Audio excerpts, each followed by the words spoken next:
Assalamualaikum warahmatullahi wabarakatuh. Kembali lagi bersama saya Jalaludin di acara Tanya Spartan.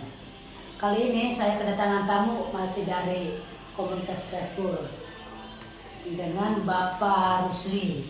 Pak Rusli ini dia sebagai sekretaris jenderal di komunitas Gaspol. Oke, silakan Pak Rusli. Ada yang mau disampaikan ke Gaspol? Oke, terima kasih. Salam satu aspal tiga pedal buat teman-teman pengemudi angkutan barang seluruh Indonesia. Salam kenal, nama saya Rusli Sudin, sebagai Sekjen Gaspol Ganjarian. Pada kesempatan hari ini kami bersilaturahmi dengan Bang Aang untuk kita diskusi. Kita ingin menjelaskan kepada teman-teman pengemudi apa itu Gaspol.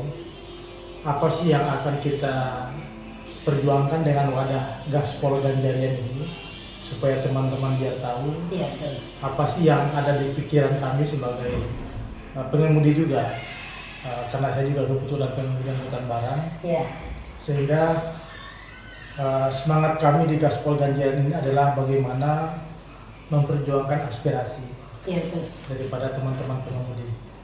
Gitu Bang. Jadi Gaspol ini memang sangat luar biasa ya ketika mereka gabung di Ganjarian Spartan ini. Mereka langsung bergerak dan langsung mengkoordinasi ke semua Gaspol-Gaspol di tiap daerah ya. Gaspol ini memang kayaknya sih memang ada setiap daerah ya, sampai ada di setiap provinsi kami ada. Setiap provinsi ada.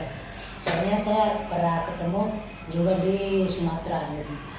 Ya Pak Rusli, saya mau nanya juga nih, orang kan pastikan melihat Gaspol ini kayaknya bagus nih Gaspol ya. Mungkin Pak Rusli bisa menyampaikan kepada yang lain gitu, atau memberikan inilah ke yang lain, apa sih yang didapat anggota Gaspol gitu, dan apa syarat untuk masuk di Gaspol, karena pasti kan banyak para pengemudi yang belum tergabung sama Gaspol. Silakan. Ya, terima kasih Bang. Yang pertama saya ingin sampaikan dulu bahwa Gaspol ini adalah gabungan antar sesama pengemudi online dan offline. Ya, jadi kami ini mencoba untuk menggabungkan teman-teman, karena kami juga tahu teman-teman juga sudah punya komunitas masing-masing dengan berbagai komunitas yang sudah tersebar di seluruh Indonesia. Jadi Gaspol ini ingin kami merangkul mereka. Ayo kita satukan maksud dan tujuan di mana kami Gaspol ini ingin memperjuangkan aspirasi daripada teman-teman pengemudi.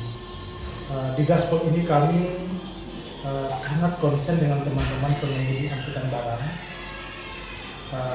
karena mereka sangat boleh dikatakan mereka bekerjanya sangat beresiko. Mereka juga bekerja siang dan malam. Jadi biar Bang Ang tahu bahwa pengemudi ini, kami ini bekerja tidak punya jam kerja. Tidak punya jam kerja ya? Kenapa tidak punya jam kerja? Karena jam berapapun kami dan juga teman-teman seprofesi mereka bekerja antar barang. Jam berapapun mereka siap antar barang. Pagi, siang, malam, tengah malam tidak punya jam kerja. Nggak ada jam kerja. Nggak ada jam kerja. Siang nggak ada. Jadi prinsipnya ada muatan, dan muatan itu setelah dimuat antar barang, kemudian jalurnya antar kota, antar provinsi, nyebrang pulau, siang dan malam. Jadi jam kerja kami itu setelah barang sampai. Nah, sebelum barang sampai maka nggak ada jam kerja, antar barang siang malam.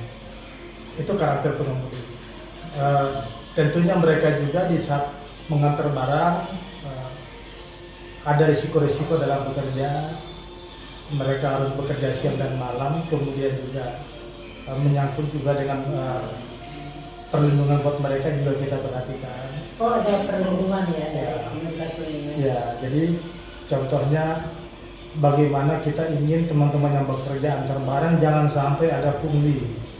Pungli ya. Ya, ada pungli di jalan baik oleh oknum petugas. Itu permasalahan sejak lama itu ya. Sudah lama dan selalu menjadi keluhan bagi teman-teman pengemudi angkutan barang khususnya. Angkutan barang ya. Ya, jangan lagi ada pungli dari petugas, karena oknum petugas pun sering memungli teman-teman yang di saat mereka di jalan. Ada aja kesalahan yang dicari-cari sehingga itu hanya oknum ya. oknum. Kemudian juga premanisme juga. Premanisme Kadang-kadang ada tindakan kekerasan yang mereka alami saat antar barang.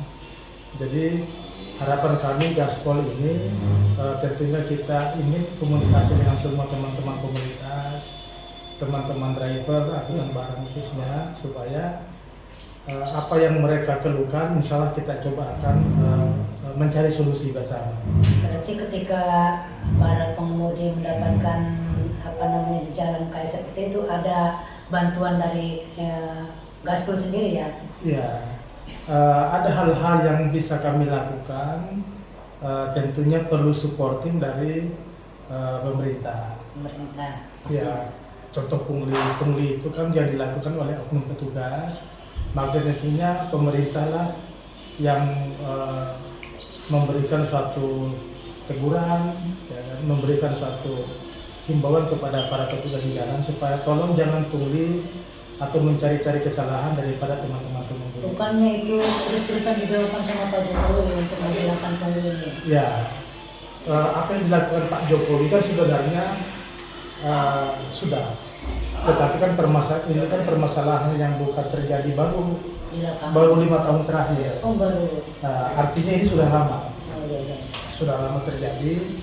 Jadi apa yang sudah dirintis oleh Pak Jokowi, harapan kami terus perlu kita monitor. Ya kan, karena namanya di jalan, kalau tanpa ada komplain yang kita berikan kepada petugas, tidak ada informasi yang kita sebarkan kepada masyarakat, maka hal ini tidak akan, pungli itu nggak akan hilang. Pernah nggak sih ada anggota Gaspol yang lapor gitu ke pimpinannya terkait hal tersebut gitu?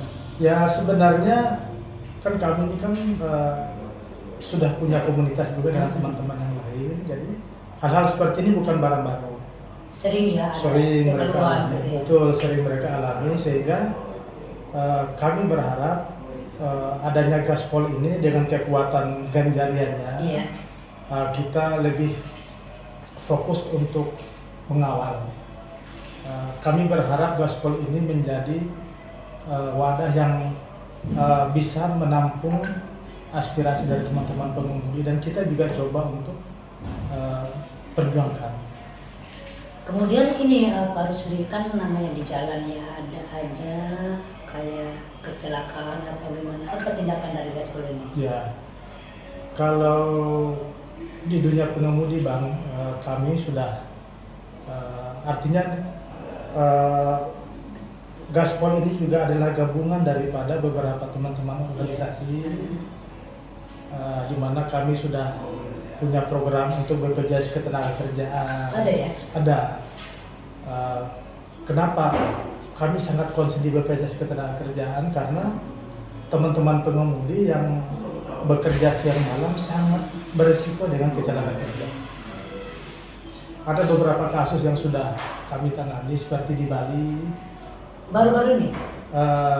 Sekitar 2 tahun lalu. Ya.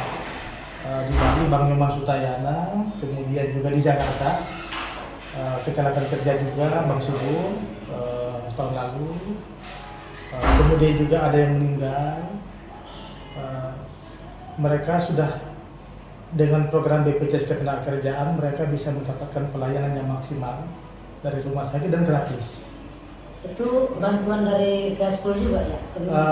Gaspol di sini kami kan sebenarnya kan ini sudah ada, dan kami berharap Gaspol ini lebih mendorong lagi, ya mengajak lagi kepada teman-teman pengemudi yang belum memiliki program jaminan kecelakaan kerja, supaya ayolah kita miliki, karena iurannya juga murah kok. sangat Oh, murah. berarti Komunitas Gaspol ini memberikan support gitu, termasuk pendaftaran BPJS tersebut apa gimana? Iya, jadi kami di Gaspol ini bisa memberikan konsultasi juga kepada teman-teman pengemudi yang mungkin bertanya, Iya.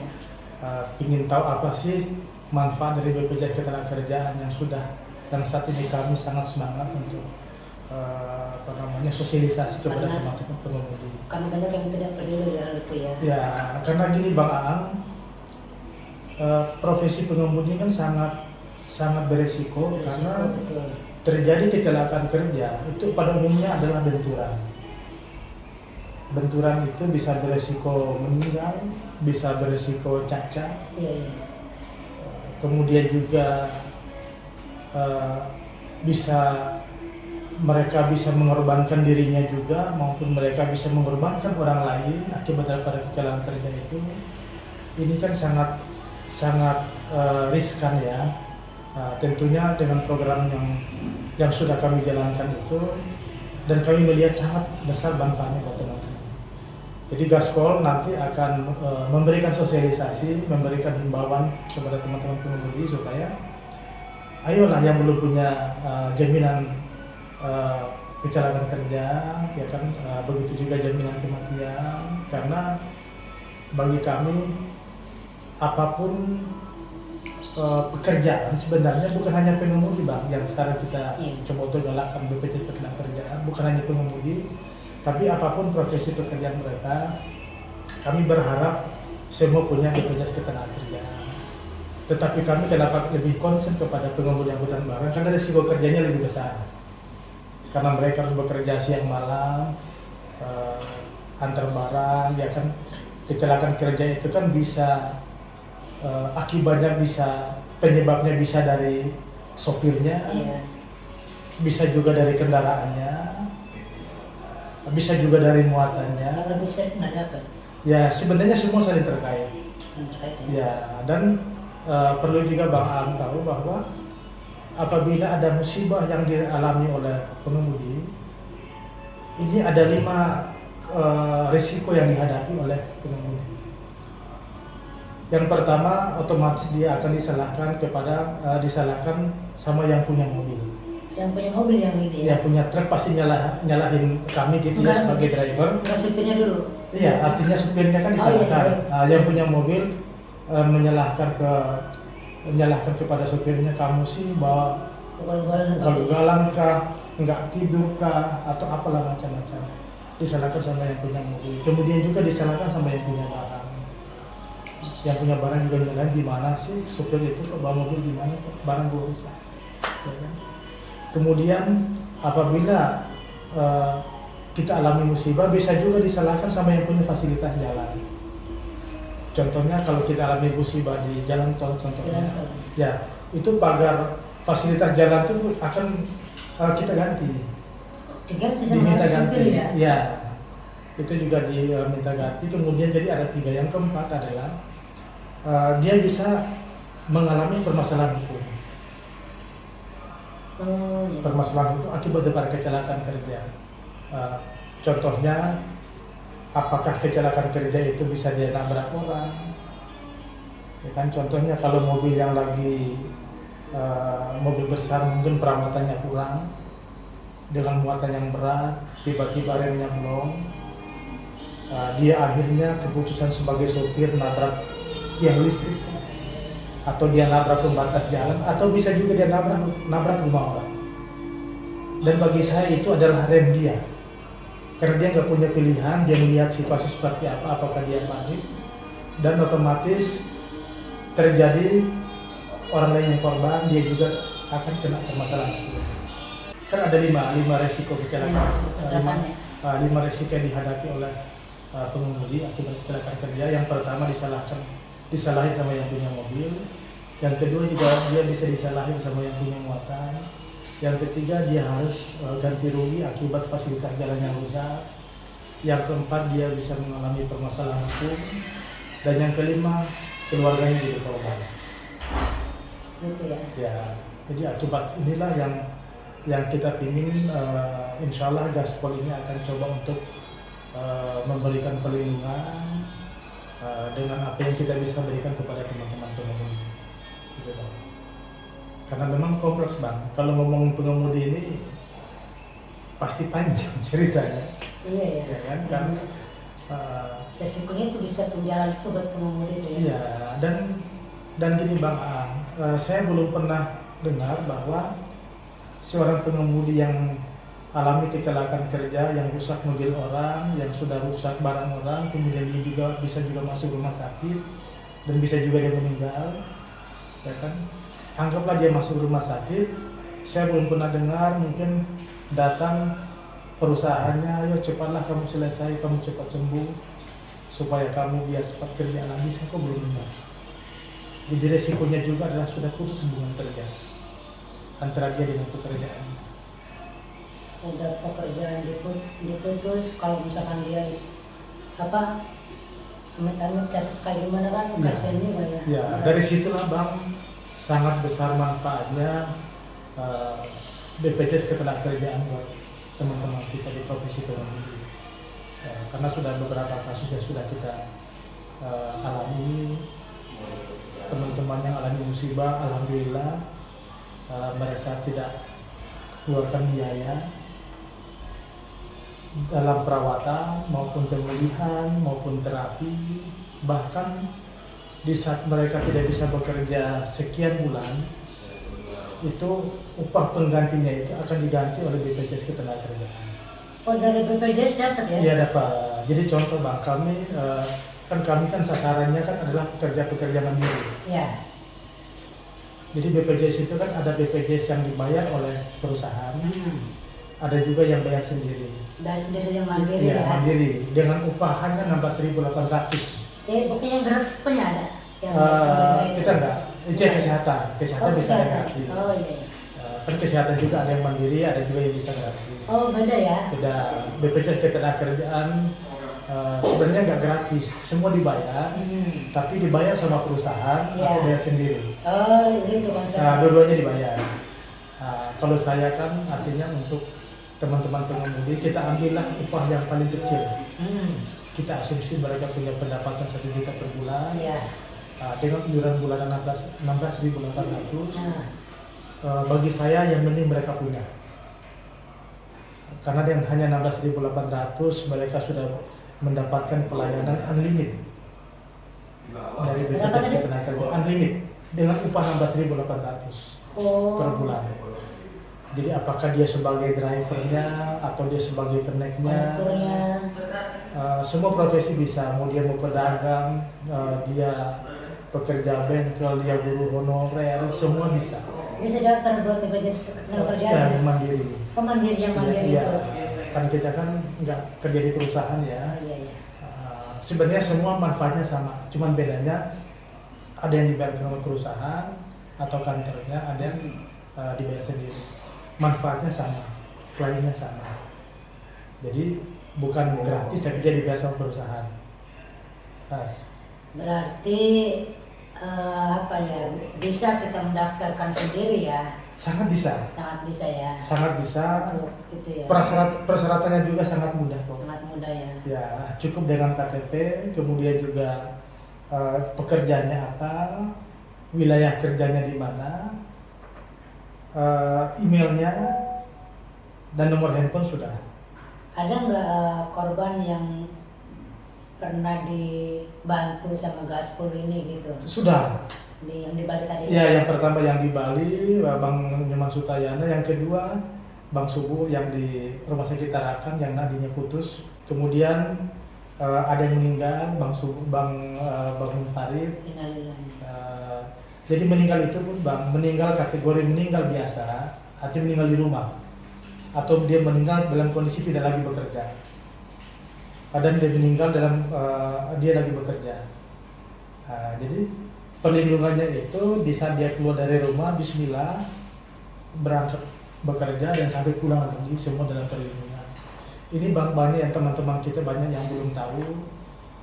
Gaspol berharap, ayo teman-teman khususnya pengemudi, karena memang pekerjaan ini kan sangat berisiko ya.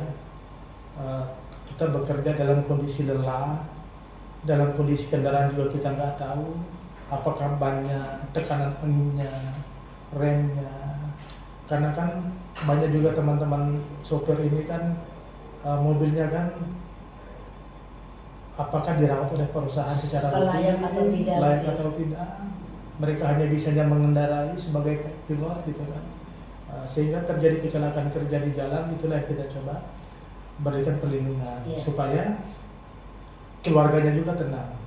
Jadi sekarang bank ini kan sistem sudah digital. Kita melayani pendaftaran seluruh Indonesia.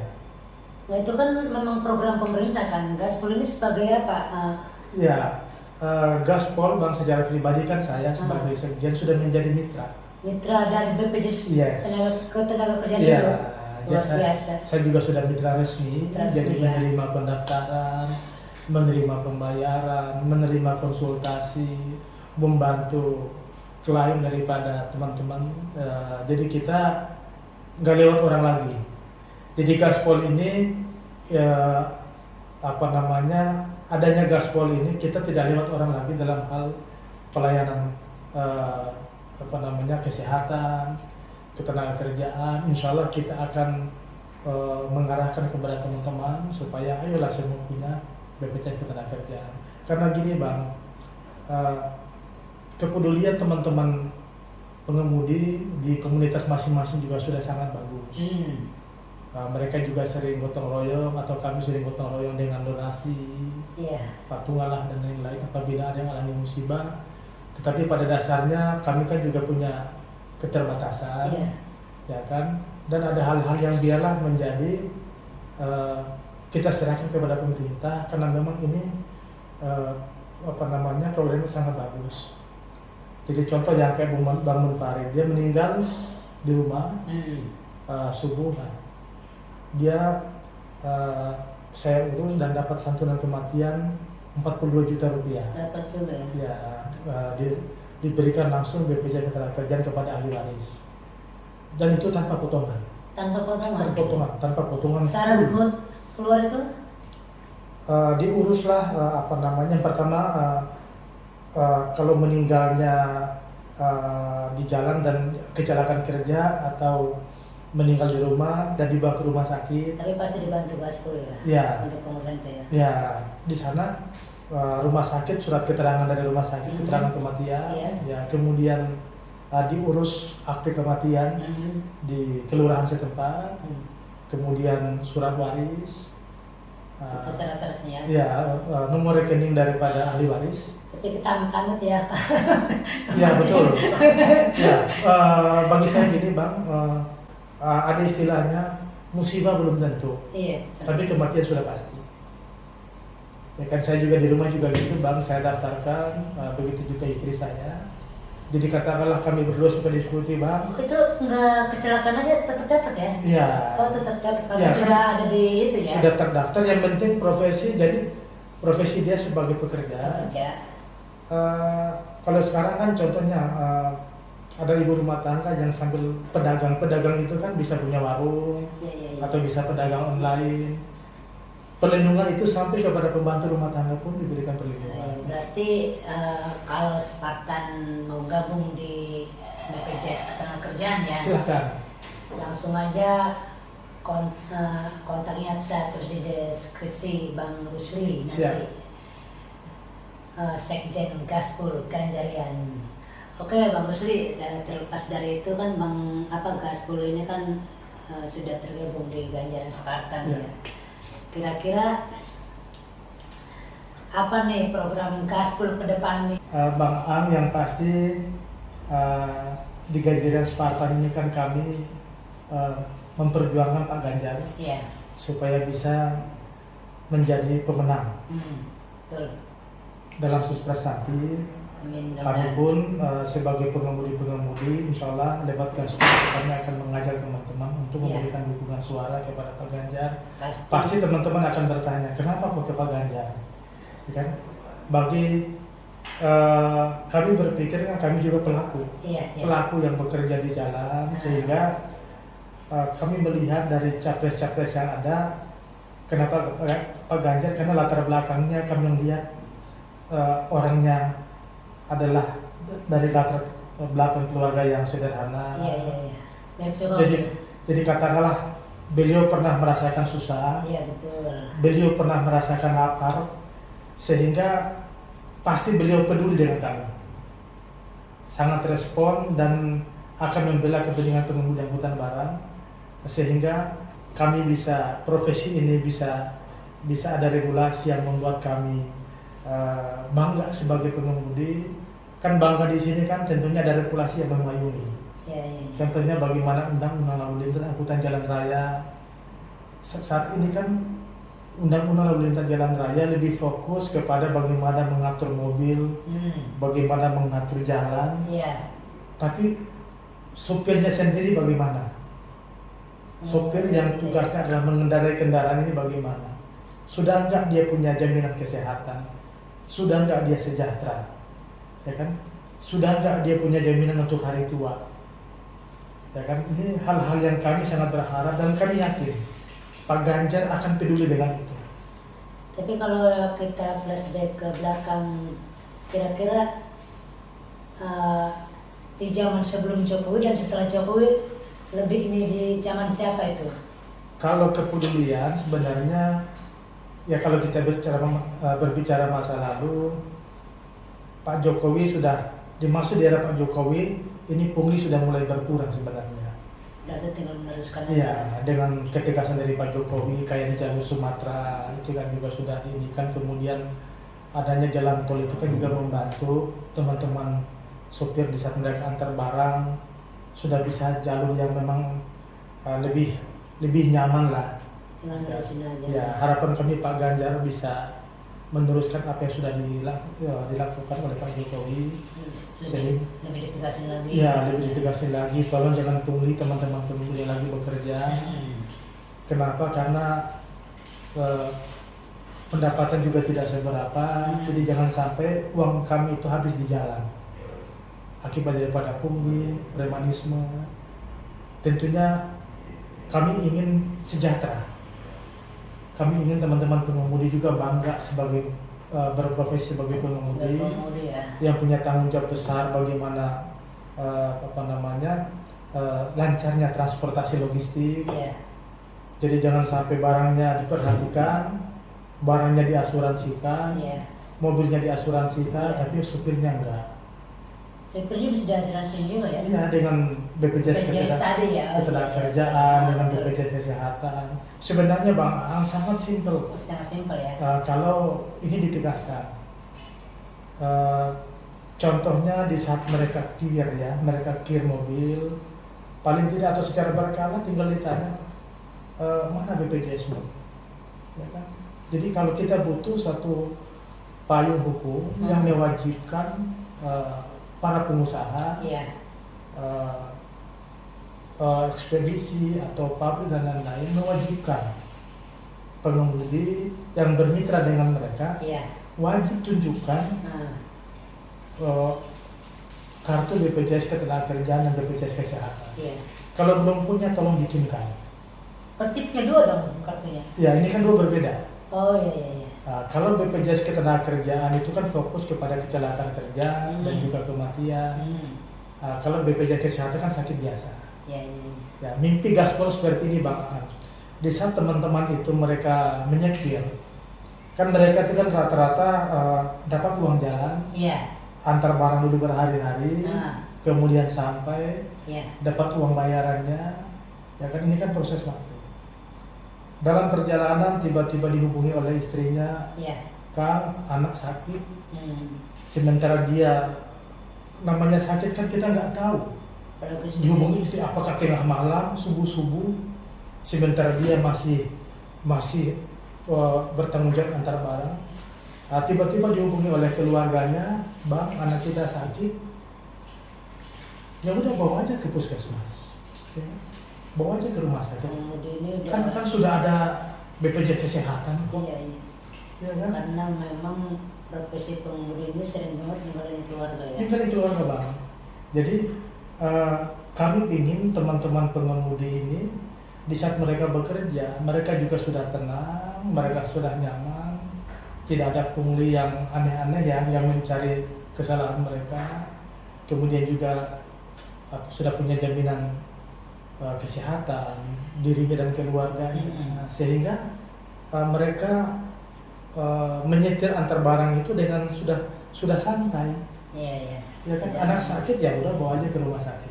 Udah tinggal ini aja ya, nggak usah dia sibuk harus pulang. Iya, jadi ada istilah saya gini bang, kalau kita tidak punya, contohnya BPJS Ketenagakerjaan, kita alami musibah, amit-amit ya, kita alami musibah, teman-teman alami musibah, otomatis kan dengan data kendaraan, dibawa ke rumah sakit kan ada riwayat lah ya, hubungilah pihak keluarga, Mbak suaminya kecelakaan kerja dan sekarang di rumah sakit di mana, ya kan? Karena mereka kan mobile, bisa juga dia berangkat dari Jakarta, musibahnya di Cirebon, musibah di Semarang, musibah di Aceh, bisa aja, ya kan? Dibawa ke rumah sakit setempat, dihubungi keluarga, jangan sampai istrinya ini nangis menjerit itu bukan berarti malah dia udah gak mikirin lagi suaminya, tapi duitnya nggak ada, ya. Tapi kalau dia sudah punya BPJS Ketenagakerjaan, dan saya selalu menghimbau bang ke teman-teman, kalau Anda sudah punya BPJS Ketenagakerjaan, kartu digitalnya itu kirimkan juga ke istri. Itu udah semua keluarga ya dapat ya? Perorangan. Ya. Maksudnya kalau keluarga itu kan BPJS Kesehatan. Oh gitu ya? Ya. Oh perorangan ya? Ya itu perorangan. Kalau yang keluarga kesehatan dan itu juga hanya di daerah tertentu kok ya? Kalau salah. Sebenarnya sudah secara nasional kok. Ya, jadi contoh bang, semua rumah sakit umum daerah itu sudah bekerja dengan BPJS Ketenagakerjaan. Menurut nih Pak, saya pernah dengar gitu kan ada ya di pengemudi ini yang sering saya lihat di media tentang tarif ini kan, ada istilahnya demo minta tarif itu gimana sih gitu kan? Ya, ini permasalahan yang sekarang ini sedang kami alami. Ada juga di Gaspol ya, tarif itu ya? Karena Gaspol ini kan gabungan dari pengemudi online dan offline. Oh online yang ini ya? Ini yang online. Jadi yang biasa ribut tarif ini ya? Ya, kalau dulu saya kan bergabung di angkutan barang online di GoBox itu kan tahun 2015. Oh pernah di GoBox juga ya? Ya, sampai sekarang. Sampai sekarang masih sampai sekarang masih di GoBox, di Gojek. Waktu itu kan belum ada kompetitor yang banyak, karena baru muncul waktu itu kan baru 2, GoBox dan Delivery. Harga masih bagus, normal ya? Harga masih normal, tipe order juga masih bagus. Artinya harga yang ditetapkan itu sebenarnya tidak juga menjadi komplain dari masyarakat, kemahalan atau bagaimana, karena masih normatif dibandingkan dengan ongkos-ongkos pangkalan, harga pangkalan. Kemudian muncul aplikasi-aplikasi yang lain, angkutan barang yang lain, sudah mulai terjadi persaingan harga. Oh iya, karena mereka juga menyediakan layanan yang sama. Ya, menyediakan layanan yang sama, di mana pemerintah belum punya regulasi yang menentukan batas tarif bawah angkutan barang online, belum ada. Mungkin dulu baru ada beberapa ya, tapi sekarang ini teman-teman sudah mengeluh karena sudah ada beberapa perusahaan aplikasi, GoBox, kemudian Delivery, kemudian Lalamove, kemudian Maxim, sudah terjadi perang tarif. Bukannya udah di ini apa, tarifnya udah ditentuin pemerintah? Bukan? Belum. Untuk ini, untuk barang apa? Belum, untuk angkutan barang online. Untuk angkutan barang aja? Belum ada. Belum ada ya? Untuk yang lain ada? Kalau untuk GoRide-nya atau roda 2 sih sudah ya. Permasalahannya di angkutan barang online. Karena dulu harganya bagus, pengemudi juga masih dapatkan pendapatan yang cukup lah.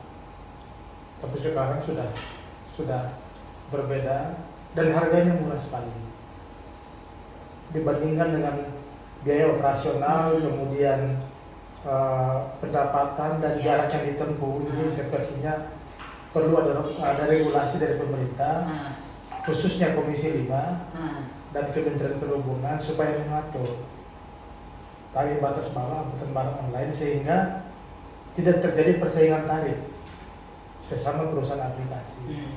Karena yang rugi kami sebagai mitra pengemudi yang notabene adalah rakyat kecil yang pekerjaannya adalah sebagai jasa antar barang dengan mobil-mobil yang pickup bak, kemudian juga pickup box, truk engkel, truk double gitu ya. Pemerintah perlu perhatikan itu. Dan harapan kami ini juga salah satu hal yang kami sangat harapkan kepada Pak Ganjar supaya apabila dalam periode sekarang ini di masa Pak Jokowi belum ada penetapan tarif batas bawah angkutan barang online, kami berharap di saat nanti periodenya Pak Ganjar dan insya Allah duduk menjadi presiden, tolong disegerakan untuk angkutan barang ya untuk angkutan barang online. Kenapa? Karena ya tadi ada aplikasi tertentu yang memang ordernya banyak karena murah. Karena murah itu ya. Kalau masyarakat sekarang kan jangankan murah, gratis juga mereka senang. Iya. Tapi risikonya kan di kami sebagai driver. Di saat teman-teman driver antar barang, ya risikonya tadi pendapatan nggak seberapa. Kenapa mereka bisa bikin tarif murah kayak gitu tuh? Karena belum ada aturan yang menetapkan. Seharusnya kan aturan itu sudah ada. Kita kan perlu antisipasi. Sekarang ini kan baru ada beberapa perusahaan aplikasi angkutan barang online. Iya. Pasti nanti akan ada lagi. Karena begitu besarnya potensi market angkutan barang, distribusi barang yang tentunya menarik buat investor. Biasanya kalau saya perhatiin ya untuk aplikator-aplikator yang sekarang lebih menjamur ya, mereka itu membuat tarif murah kan kalau misalkan kata Bapak tadi hitung-hitungan tidak sesuai gitu. Kenapa toh mereka bisa melakukan hal sama? Apakah mereka itu memang ada istilah rugi dulu gitu biar rame apa gimana itu? Ya sebenarnya gini Bang, kan perusahaan aplikasi ini kan modal mereka kan hanya sistem kan aplikasinya. Iya. Dengan potongan sekarang kan rata-rata 20% dari setiap order per ordernya. Artinya mereka kan hanya ngambil dari situ. Permasalahan di lapangan kan mereka nggak tahu. Di mana kami sebagai mitra, teman-teman kami di lapangan sebagai mitra drivernya ada biaya-biaya tak terduga dan memang harus dikeluarkan seperti BBM, kemudian ada juga yang ya tak terduga misal tol, parkir dan lain-lain, dan itu kan tidak bisa kita bebankan kepada konsumen. Dan rata-rata teman-teman ya ada yang kalau yang enak ngomong dia minta dibebankan kepada konsumen, minta kepada konsumen. Tapi kalau yang nggak enak atau konsumen juga kan dia kalau dia mau ngasih, kan artinya yang kami butuh dari pemerintah adalah bikin aja tarif batas bawahnya supaya perusahaan-perusahaan aplikasi yang nanti akan masuk sekarang yang nanti akan masuk ke Indonesia karena market kita memang besar, mereka bersaing dalam hal pelayanan, jangan harga. Harga dibikin batasnya, katakanlah sekarang ini kan di GoBox itu kan 100 untuk pickup bak itu kan 122. Sementara yang lain itu sudah ada di bawah 100. Jauh kan itu kan. Artinya dibikin batas bawah.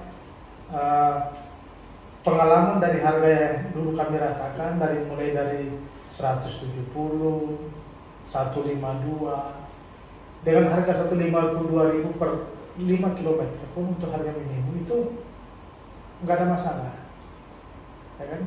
Tapi karena kompetitor ini mainnya harga di bawah kan mau nggak mau kan harus mengikuti, ya kan? Karena tadi tidak ada aturan.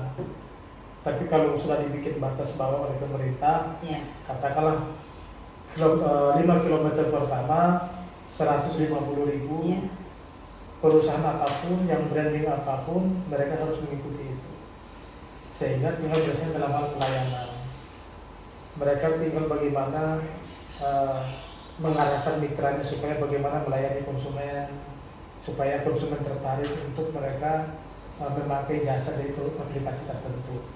Ya kan, jangan harganya yang dimurahkan, kasihan kami nggak bisa sejahtera. Pengemudi ya. Kasihan pengemudinya. Dengan kondisi sekarang, ya mau nggak mau teman-teman harus memang profesinya sebagai pengemudi angkutan barang online, mau nggak mau kan terima ambil order. Ada yang sistemnya satu, ngambilnya yang searah. Kalau titik jemputnya jauh ya mereka nggak ngambilnya yang searah daripada berangkat kosong. Mereka mensiasati, tapi kan kami berharap pemerintah lah yang harus menentukan batas kebijakan supaya menjadi payung hukum. Ya, karena memang yang saya tahu itu untuk kayak apa namanya, angkutan ini ya orang ya, bukan angkutan barang ya. Memang ada tarif batas bawah kalau nggak salah ya. Iya, kalau contoh kayak dulu kayak taksi. Taksi itu kan buka pintu kalau nggak salah 7.000 atau 8.000 waktu itu ya. Itu buka pintu sudah standar. Ya kan? Kami berharap juga sama. Di saat order masuk, kan angkutan barang ini kan ada proses loading kan. Iya. Dibikinlah tarif minimum per 3 km atau 5 km 122.000 contohnya aplikasi di GoBox. Kemudian setelah 5 km dihitung lagi berapa, 7.500 ke 8.000. Jadi seperti itu yang kita harapkan supaya tidak ada kompetisi yang nggak sehat. Biar persaingan sehat. Biarlah persaingan itu sehat. Kami pun teman-teman yang ada di aplikasi manapun ya silahkan semua punya kesempatan yang sama. Semua mendapatkan order dengan gembira karena memang itulah rezekinya teman-teman di online ya. Kalau enggak ya mereka menjalankan order memang ambil karena kebutuhan, tetapi menjerit kok murah sekali. Sementara dengan adanya angkutan online yang murah ini juga berpengaruh kepada tarif angkutan offline-nya juga. Akhirnya tarif angkutan offline pun ya terganggu juga karena dibanding-bandingkan juga dengan online. Sekarang memang aku perhatiin ya, untuk online sama katakan opang offline ya. Mirip-mirip tuh harganya gitu banget. Kadang murahannya di offline kadang. Jadi kalau ada regulasi kan gini Mas, sekarang angkutan barang online yang berbasis aplikasi kan sudah juga menjangkau antar kota. Ini berpengaruh dengan teman-teman kita yang tadi angkutan offline dan truk-truk yang mereka bermain antar kota juga. Juga konflik juga ya. Iya, jadi kalau regulasi ini sudah ada Bang, jadi harga itu nggak terjadi perang harga. Teman-teman di offline juga gembira, mereka juga mendapatkan rezeki. Sering banget terjadi itu antara online sama offline itu bertengkar ya. Kota ini kadang ada spanduk yang bertuliskan online dilarang ngambil penumpang di sini gitu kan. Kalau memang masyarakat sudah tahu antara online sama offline itu harganya nggak jauh berbeda, mungkin nggak mempermasalahin itu kan ya. Mungkin kalau di online ada kelebihannya, datanya masuk gitu kan. Kalau di online siapa yang bawa kita kan ketahuan, kalau offline kan enggak kan. Jadi kalau di online itu kan drivernya ketahuan, kemudian posisi driver juga di saat dia menerima barang juga ketahuan, dan pergerakan driver dari titik awal dia menuju ke titik jemput barang juga ketahuan, dia antar barang juga ketahuan, gitu kan. Jadi sudah memudahkan. Kalau kemudian misalkan ada apa-apa, meskipun kita sudah tidak lagi bersama driver tersebut, bisa kedeteksi kan? Bisa kedeteksi, karena ya contoh saya lah. Saya ini kan status saya, kalaupun ada order offline, tetapi dengan mobil yang berbranding dan nama saya sudah paling gampang mereka cari. Kan karena kita sudah terdaftar resmi, Jadi ini juga yang menjadi sesuatu yang nilai positif ya. Konsumen juga merasa nyaman, mereka boleh bekerja di kantor, ya kan, tapi mereka merasa nyaman kalau barangnya pasti diambil oleh driver yang mereka juga tahu identitasnya, ya kan, karena dengan kesibukan masyarakat khususnya di perkotaan yang memang padat ya, mereka harus fokus dengan pekerjaannya. Inilah permasalahan-permasalahan yang harus dijawab oleh pemerintah. Itu yang pertama. Kemudian juga ada lagi masalah ganjil genap. Ganjil genap ini ya? Ya, ganjil genap bagi mobil-mobil angkutan barang. Khususnya angkutan barang ya? Angkutan barang roda 4 ya, roda 4 yang khususnya Jakarta. Ini juga menjadi satu masalah yang kami berharap dievaluasi oleh kementerian terkait, oleh dinas terkait, karena kami pun angkutan barang ruang geraknya untuk menjemput dan mengantar barang juga terganggu akibat daripada ganjil genap bagi mobil angkutan barang. Tahun 2019 sebenarnya kami sudah protes. Sudah protes. Waktu itu zamannya Pak Anies jadi gubernur, diperluas ganjil genapnya, dan kami protes waktu itu, termasuk turun aksi di Balai Kota. Kami juga dialog dengan Pemda, dengan dinas perhubungan, di Sub DKI Jakarta. Alasan mereka satu mengenai polusi, yang kedua adalah kepadatan armada. Waktu itu saya termasuk orang yang komplain lah ya kepada menolak. Kenapa? Karena kalau berbicara polusi, mobil angkutan barang khususnya kami yang roda 4, baik pickup bak, pickup box, blind van atau engkel itu kan kami protes bahwa kami tidak memberikan polusi yang seperti dikhawatirkan, karena setiap 6 bulan kan mobil kami kan di-clear, dan salah satu kewajiban kami lulus clear setiap 6 bulan periodenya adalah uji emisi. Jadi setiap 6 bulan kami di ujung menteng itu kan dicolok knalpot, ya kan, sehingga bersih baru bisa salah satu persyaratan. Artinya mungkin kendaraan yang lainnya di Jakarta, mungkin kendaraan yang lain atau juga mungkin juga pabrik-pabrik di sekitar yang memberikan polusi, ya kan, atau bisa juga sepeda motor, ya kan, karena kan mereka kan nggak kiri ya. Kalau kami kan di kiri cara angkutan barang kan di kiri. Jadi kalau alasannya adalah menyebabkan polusi, ya kami protes juga. Yang kedua,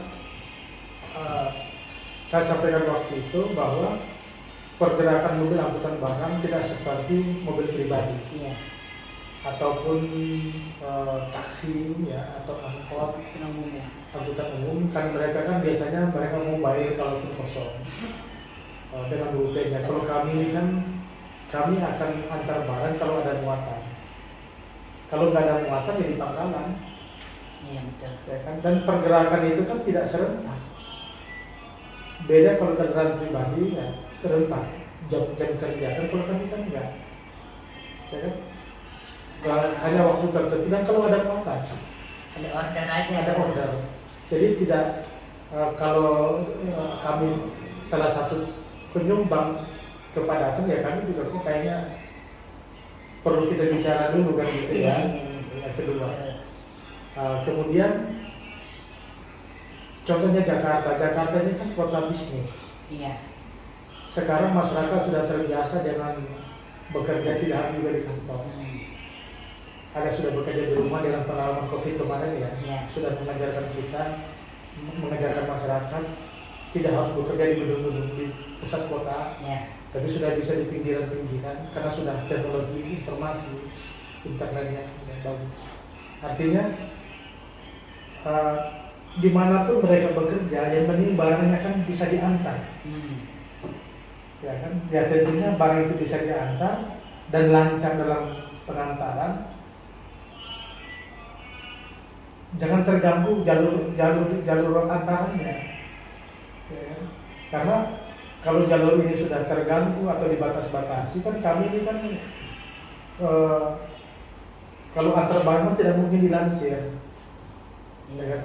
Apalagi teman-teman dari luar kota, mereka masuk Jakarta, nggak tahu Jakarta, biasanya kan bertanya di grup, jalur ini ada nggak ganjil genap? Kalau alasan dulu, artinya pemerintah sudah menyiapkan transportasi alternatif, Iya. busway, LRT, MRT, artinya kan itu sudah solusi. Iya. Bagaimana masyarakat mengurangi penggunaan angkutan mobil pribadi. Dengan Tetapi mobil angkutan barang tidak bisa. bisa ya. Kenapa? Karena ini antar barang, antar muatan. Ya kan, antar muatan tidak bisa dioper-oper. Jadi bisa dioper alih ke KRL. Nggak bisa, ya kan, nggak bisa. Ya kan, jadi ini contoh bang, jalur Fatmawati. Iya. Jalur Fatmawati pun kena jalur ganjil genap. Ya kan aneh juga, ya kan bukan jalan protokol. Bukan jalan protokol tuh ya. Bukan jalan protokol. Artinya apa bang? Kami berharap ya mungkin kami juga tidak minta dihapus secara total. Tapi paling tidak ada dispensasi lah adanya ruang gerak Untuk angkutan barang. untuk angkutan barang. Khususnya. Ada jalur-jalur bisa motong dan lain-lain. Jadi kalau sekarang ini jalur ganjil genap itu sekian jalur, ya kan, tolong dievaluasi lah supaya dikurangin, ya kan. Contoh sekarang saya biasanya antar barang di posisi di Kemayoran, contohnya Jakarta Pusat. Iya. Itu kalau sudah mau buru-buru pulang atau pulang malam. Kenapa? Karena sudah terkunci dengan jalur ganjil genap, lewat Keramat sudah nggak bisa, ya kan? Iya. Salera udah nggak bisa, Nah, ya kan? Jadi ada muatan pun kita nggak bisa ngambil. Ya. Padahal dulu kan itu belum ada, sebelum ada perluasan yang terakhir kan belum ada. Jadi benar-benar terkunci. Di zamannya Pak Anies itu kami dikunci betul pergerakan mobil angkutan barang dengan ganjil genap. Padahal ini kan menyangkut juga dengan kebutuhan orang. kebutuhan ini ya, benar-benar Ini sumber rezeki. kalau angkutan barang ini tidak hanya menurut saya sih ya, tidak hanya buat pengemudinya tersebut kan. Misalkan apa namanya, termasuk kebutuhan masyarakat kan, yang kalau misalkan kita berbicara di angkutan barang ya, termasuk sembako apa gitu, apa itu memang lain gitu, ada khusus gitu, sama aja.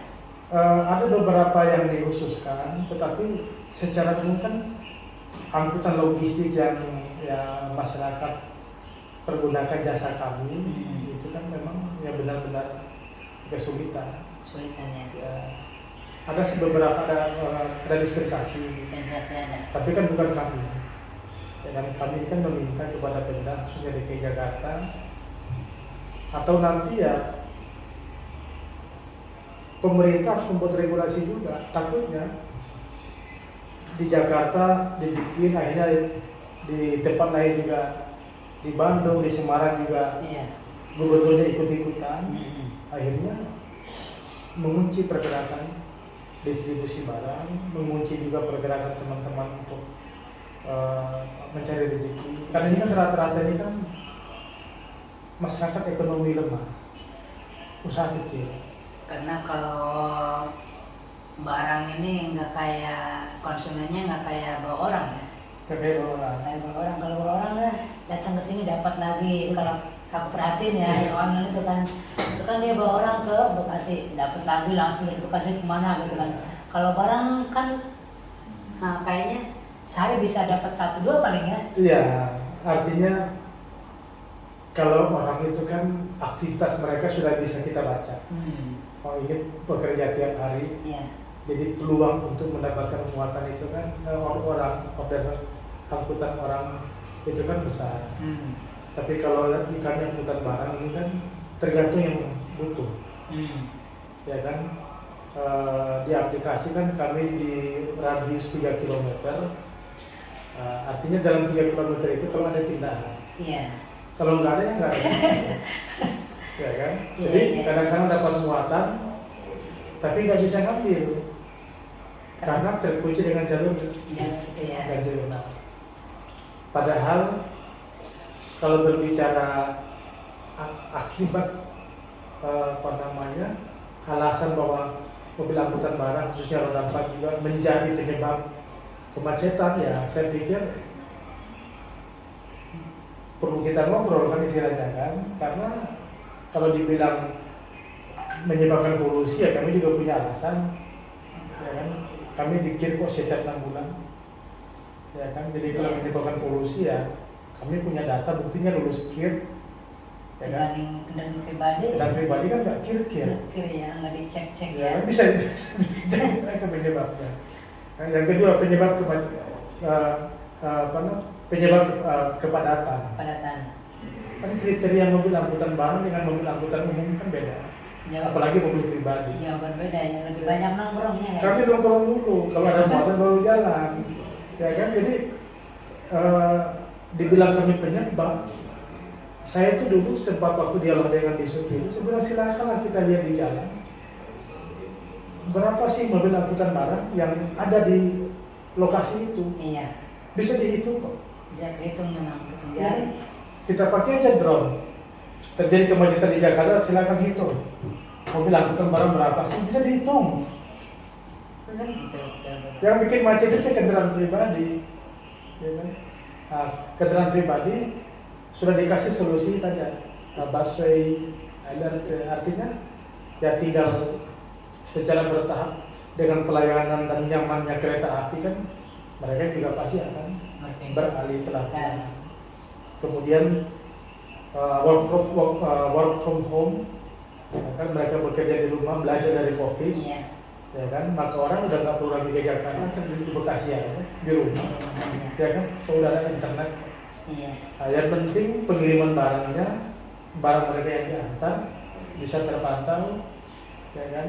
Jadi sudah sebenarnya udah sesuatu yang kalau dibilang menjadi penyebab, ya itu yang saya pernah. Kami demo bang tahun 2019. 2019 itu ya. Kami demo di Balai Kota waktu itu saya lah yang pimpin aksi dari serikat.